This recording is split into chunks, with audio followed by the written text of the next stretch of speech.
De l'abbé Paul Drac, ex-rabbin David Drac, de l'harmonie entre l'Église et la synagogue, chapitre 5 des explications des 4 lettres du tétragramme sacré, comme annonçant le mystère de la Trinité.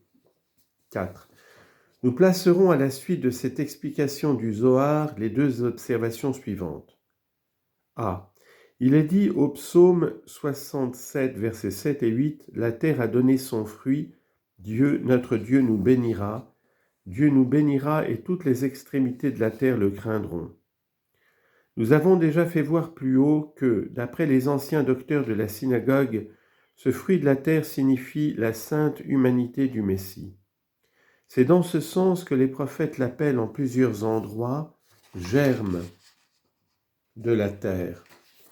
Isaïe dit que la terre s'ouvrant fasse germer en même temps comme des fruits précieux le Sauveur et la justification.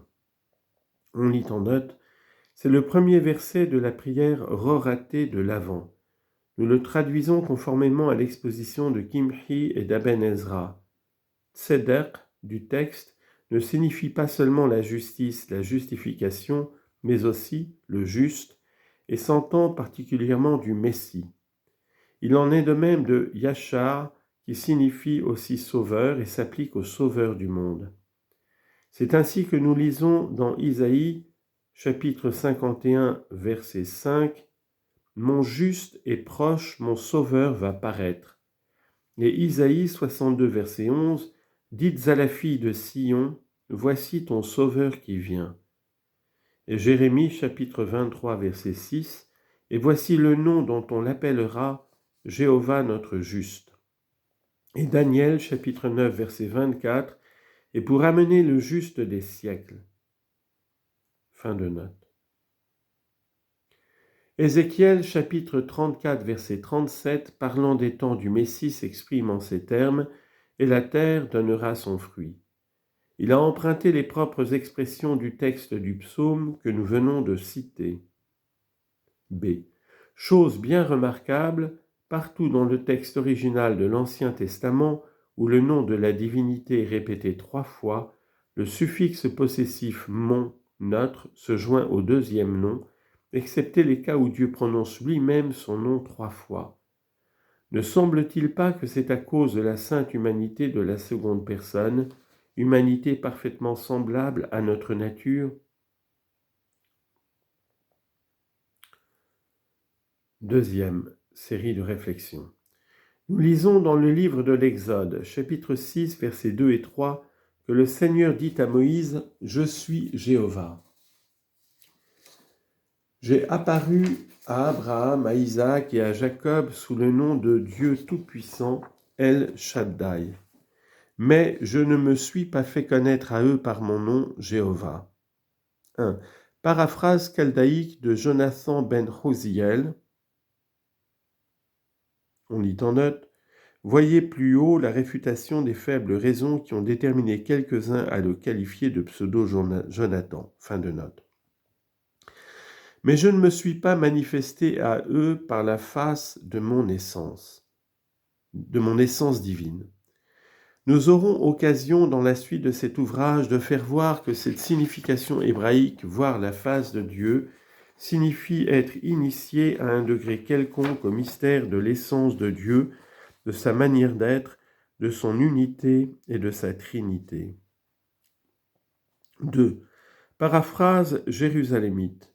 Mais je ne leur ai pas fait connaître le nom du Verbe de Jéhovah. Depuis la chute si funeste de nos premiers parents et la miséricordieuse promesse d'un réparateur que le Seigneur daigna leur faire, il n'y avait plus d'autre voie de salut pour l'homme qu'une ferme espérance dans le Messie futur, en attendant son avènement. C'est particulièrement dans ce but qu'était d'une extrême utilité la connaissance à un degré quelconque du mystère de la Sainte Trinité, base de la foi au Messie, c'est-à-dire de la foi à l'incarnation de la deuxième personne de la Trinité. 3. Commentaire de Rabbi Moïse Nachmanides. La véritable exposition de ces paroles du Seigneur est celle-ci. Moi, Jéhovah, je suis apparu à Abraham, à Isaac et à Jacob par le miroir du nom de Dieu Tout-Puissant, mais il ne leur a pas été donné de me voir dans le miroir resplendissant. Car nos patriarches connaissaient bien l'unité de Jéhovah, mais ils ignoraient cette unité dans la prophétie. On lit en note, prophétiser signifie dans cette phrase être favorisé de la communication divine.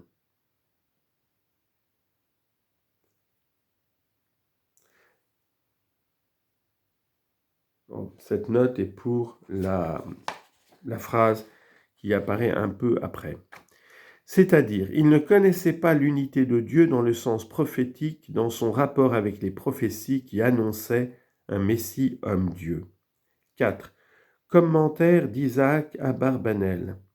Bien que je suis apparu au patriarche, j'en étais ignoré, c'est-à-dire je n'en étais pas connu et su, car il ne prophétisait pas face à face. Ici, la note prophétiser signifie dans cette phrase être favorisé de la communication divine. Fin de note. Car il ne prophétisait pas face à face, mais seulement par des moyens intermédiaires. Et parce que la rédemption était nécessaire. On lit en note, la rédemption de l'esclavage d'Égypte figure de la rédemption de l'esclavage du démon. Il fallait pour l'une comme pour l'autre le sang sacré d'une victime sans tache, d'un agneau innocent, car ces paroles furent prononcées à l'occasion de l'imminente sortie d'Égypte. Fin de note. Il se révéla à Moïse de cette manière afin que celui-ci et tout Israël, chacun selon son avancement en sainteté, prophétisassent ou connussent Dieu face à face, de manière à connaître et à savoir la majesté et la grandeur de Jéhovah. Ce qui auparavant était ignoré des patriarches, puisque leur prophétie n'était pas face à face. Ces commentaires et ces paraphrases qui montrent si bien ce qu'il faut entendre par connaître le nom Jéhovah répondent à une difficulté qui ne peut manquer de se présenter à l'esprit de quiconque est un peu familiarisé avec l'Écriture sainte. Le Seigneur dit à Moïse qu'il ne s'était pas fait connaître aux 3 patriarches par son nom Jéhovah. Cependant, nous lisons au chapitre 15 de la Genèse que dans une vision, le Seigneur dit à Abraham, et pour vision, les paraphrases chaldéiques disent prophétie, le Seigneur dit à Abraham, « Je suis Jéhovah qui t'ai fait sortir d'Our des Chaldéens. » Isaac n'a-t-il pas invoqué le nom de Jéhovah sur l'autel qu'il avait dressé, Genèse 26-25 ? Le Seigneur n'a-t-il pas dit à Jacob, Genèse chapitre 28, verset 13, « Je suis Jéhovah, Dieu d'Abraham, ton père, et Dieu d'Isaac » Dire que Moïse n'a mis que par anticipation le nom de Jéhovah en ces versets et en d'autres, c'est aller contre la saine logique, car l'écrivain sacré rapporte en ces endroits les propres paroles du Seigneur. Outre que son pieux respect pour celui qui les avait prononcés devait lui interdire d'y changer une syllabe, pour quel motif aurait-il substitué un nom à un autre nom, d'autant plus qu'il écrivait dans la même langue que le Seigneur avait parlé? Au contraire, il y avait motif de s'abstenir de cette substitution afin de ne pas se mettre en contradiction avec le chapitre 6 de l'Exode, où le Seigneur affirme lui-même qu'il ne s'était pas fait connaître au patriarche par son nom ineffable. Il faut donc admettre que ces premiers pères de la nation juive ont eu, à la vérité, connaissance du nom vénérable Jéhovah, mais qu'ils n'en voyaient en quelque sorte que l'écorce, sans pénétrer jusqu'au mystère sublime qu'il renferme. Dieu ne leur a pas révélé que ce nom, par sa signification et par ses éléments, indique la véritable essence, la véritable manière d'être de la divinité, tandis que Moïse voyait clairement, non d'une manière énigmatique ni en figure, le Jéhovah qui s'entretenait avec lui confidentiellement, entre parenthèses, bouche à bouche. Nombre, chapitre 12, verset 8. Nous lisons ailleurs que Jéhovah parlait à Moïse face à face comme un homme qui s'entretient avec son ami. Exode chapitre 33 verset 11. Nous pourrions citer des pères de l'Église et des commentateurs catholiques qui donnent la même solution. Rosenmuller dit fort bien Igitur vox eis fuit nota, non autem res quam vox notat.